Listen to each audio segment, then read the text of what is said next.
How's it going? This is Double dash jump. Hello, ladies and gentlemen, and welcome to Any Button, the gaming podcast brought to you by the Double Dash co-founders, because Jono's in a better place still. There's white. It's not clouds, it's snow. He's in Canada. Although, But free healthcare. free healthcare, yeah. I am the I'm the master of the very serious jokes. Mott, or Matt. Please call me Matt. Don't call me Mott. It makes me sad. And I'm Ben. There we go. Easy. So I'll let you start off. What's our very first news article today? PlayStation Now has been expanded. It's just been announced on the US PlayStation blog that it's going to include PS4 games to its previously backwards compatible type PS3 streaming service. I think it was about 486 games that they've got currently on that service, and they're expanding it for PS4 games. I'm so sad. Why are we not in America? Yeah. Yeah, so this is pretty good for the people that never played like Bloodborne or Killzone or any of the early like PS4 exclusives. Knack. Yeah, Knack. Gotta get that Knack Game of the Year edition. But yeah, it's I think this is in response to this similar Xbox Game Pass that we talked about. Yeah, pretty interesting that it's very competitive almost as well. Like, oh, and in the US at least. Well, yeah. I mean, there's no point for this service coming to Australia because the internet's so slow. You wouldn't get anywhere because I believe it's is it cloud? It's one of them. It's either PS Now or the Xbox Game Pass. I'm pretty sure uses that whole cloud computing thing. PS Now. Yeah, so Xbox Game Pass lets you download it straight to it. So it definitely wouldn't work here if you're streaming an entire game. Probably not going to work. Probably not. But I think it's still the same price. I don't think they haven't bumped up the price, so I think it's $60 a month or something. It's pretty hefty. But, I mean, you get all those games essentially for free. It's like a Spotify, like I said. You get all access to everything and you don't have to buy it all individually, which I guess, depending on how much you use it or don't use it, can either make it cheaper or more expensive. Yeah, definitely like EA's preview. Where that's probably the first one of this. That's just on the... that's obviously just PC games.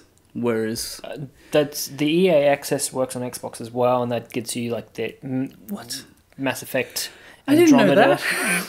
Mass Effect on Andromeda early access. That gets you a few different access. Why don't we get this? I want this on my PlayStation. Why? I do have. It's Access now. I think so. Yes, and I got it because I'm like haven't touched Mass Effect at all, and so I'm like I could buy, all these games racking up about $250 or monthly pass, and then Legend of Zelda came out, and I haven't touched it at all. No, but speaking of Mass Effect, probably one of our best segues. Yeah, early impressions out. They went way too far. Yep. And any gaming site, unfortunately not ours because we haven't got a site applied for press passes or anything. Any gaming site with access to review copies are doing early impression reviews. So they're going, oh, this is the first couple of hours. This was what we think. I think this comes down to some sort of weird wording in the review embargo, which allows them to do this and talk about the game before the embargo for the actual review goes up. Yeah, so it's like in a contract, obviously it says somewhere, you can't review it, but somehow there's a clause so everybody's able to play it and tell everyone. People have been live streaming it, haven't they? I do believe so, and people with the EA Access early thing have had a bit of a play with it. I think it's on the First Planet EOS. Oh, yeah. Of course, there's the whole controversy now with facial bugs not living up to how it should be, and then there's a whole argument, well, Fallout 4 and Skyrim have these exact same bugs and you love this but not Mass Effect. A popular piece that was written by John Walker and is being passed around from Rock Paper Shotgun paints the game in a very unfavorable light. Yeah.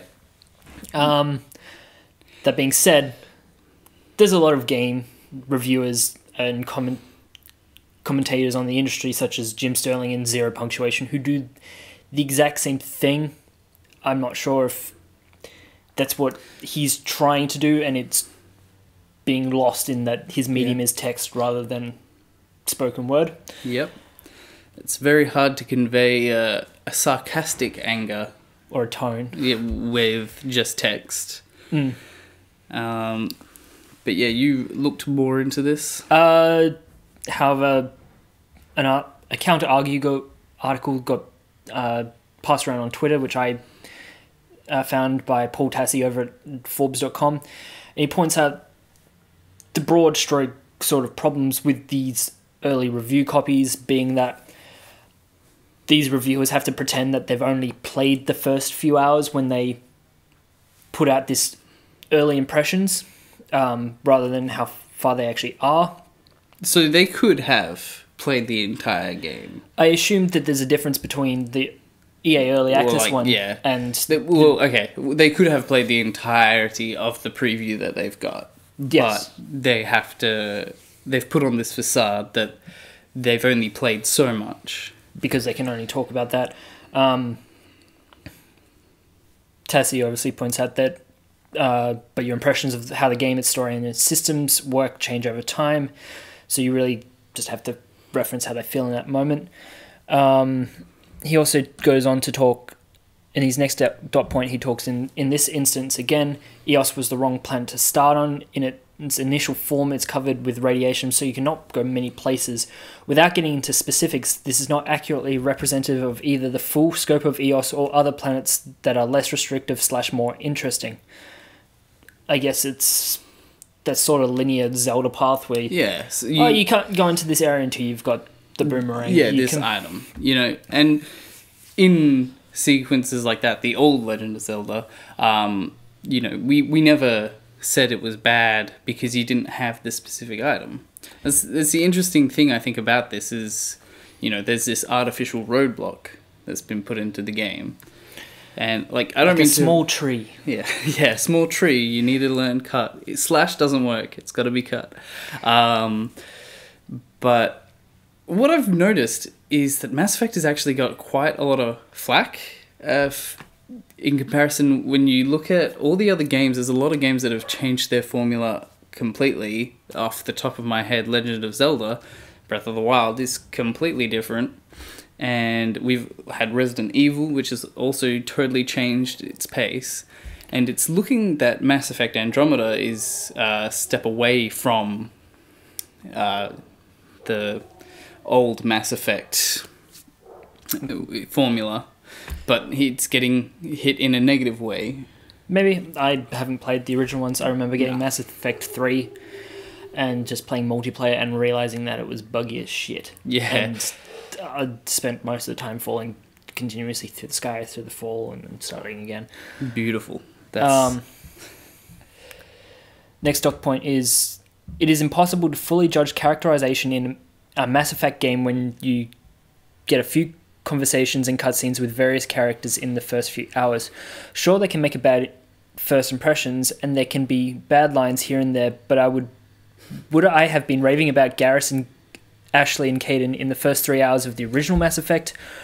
Probably not. Sure, they're iconic now, but it's way too early to judge stuff like that.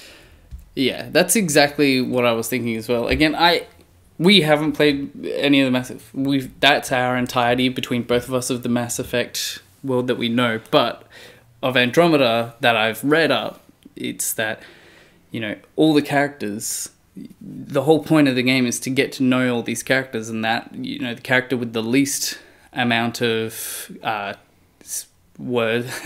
script, dialogue. There we go. I got there in the end. The character with the least amount of dialogue in Andromeda supposedly has more dialogue than the character with the most amount of dialogue in Mass Effect 3. So you know, it's a very shallow pool to have bad first impressions of these characters when there is so much more to them. I believe that the Telltale games sort of spawned out of the original concept of Mass Effect, having different conversation options, and that actually branching out, making that butterfly effect, which then made its way into Telltale games, into games like I can't remember. Like some games. The one with the butterfly had the hourglass. Oh, you're thinking of Until Dawn? Yes. Okay. I'm like, I know that there are games. I also am completely blanking, but you've got something. Yeah, like Until Dawn. There are a lot of games. Obviously, I'm struggling to name a few. But yeah, there's heaps of games that have that fork in the road style of gameplay. I like Until Dawn better than the Telltale games because Telltale games forks back. Whereas, well, somewhat. Anyway, he goes on to clarify. Certain aspects of the game will dramatically change as time goes on, and trying to figure out if the open world or combat or exploration is good in the first 4 hours alone is bad for a game that requires so much investment. For instance, one of my first impressions was that the new Nomad didn't feel like enough like the Marco to be very fun. Well, 30 hours in, and that has changed significantly. Upgrades and new zones altered that aspect of the game dramatically. Many systems will change for the better, change for the worse, or stay the same, but again, in a game like this, it's hard to judge all of this so early. Just so you know, I'm not sure if you do know, and for the people playing at home that don't know what that is, so the new Nomad and the Mako, they are the land vehicles in Mass Effect Andromeda. Oh, okay. So that's a whole kind of like a section of the game. So like the car in the Final Fantasy 15. Yeah, exactly. They're a huge part of the game. Actually, one of my favorite parts, because I could take a break from the game and play my phone every time I just put on auto drive. Auto drive, awesome. But so yeah, obviously it's a whole system it's different, but it doesn't mean that it's worse, which is I mean, things that you think you hate go on to be your favorite things about the game, or vice versa. Things that you thought you'd love come out to be things that you hate. I think Breath of the Wild got a lot of flack for the how volatile weapons are, and some people really loved it, some really hated it. I really love it.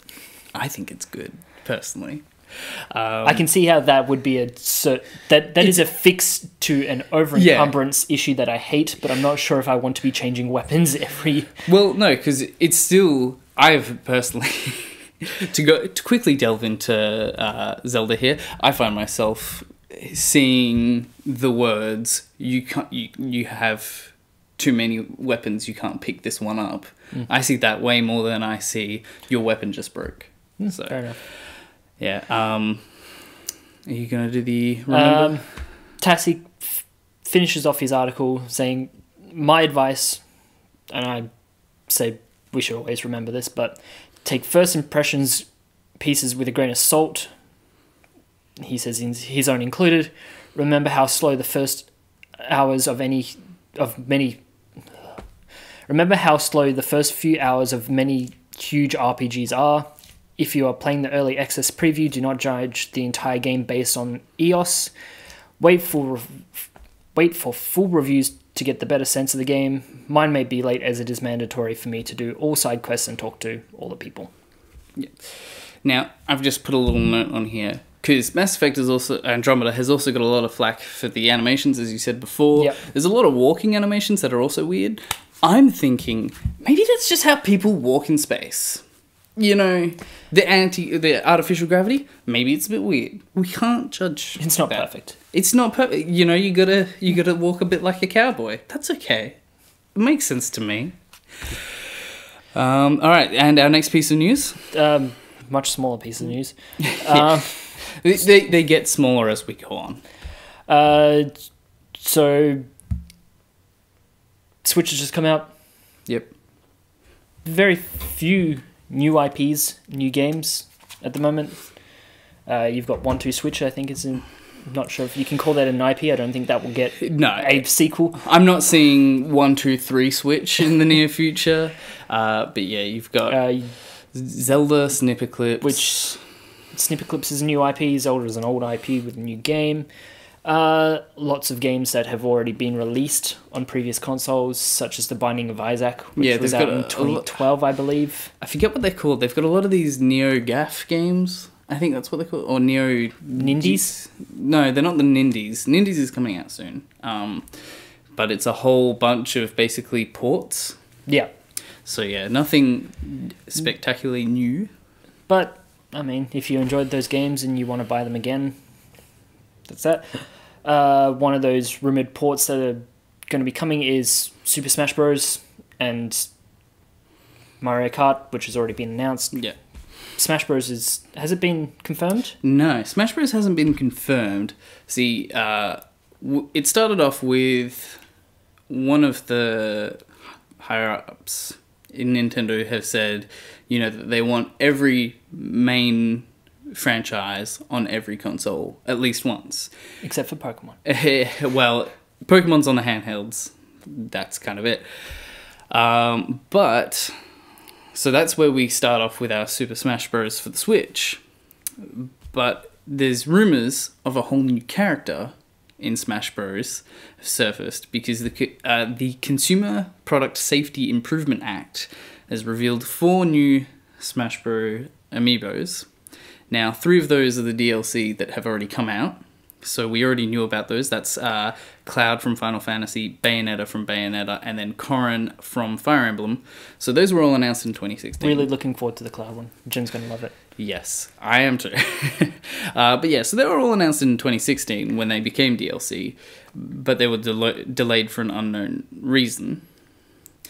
But so there were 4. So what's the 4th one?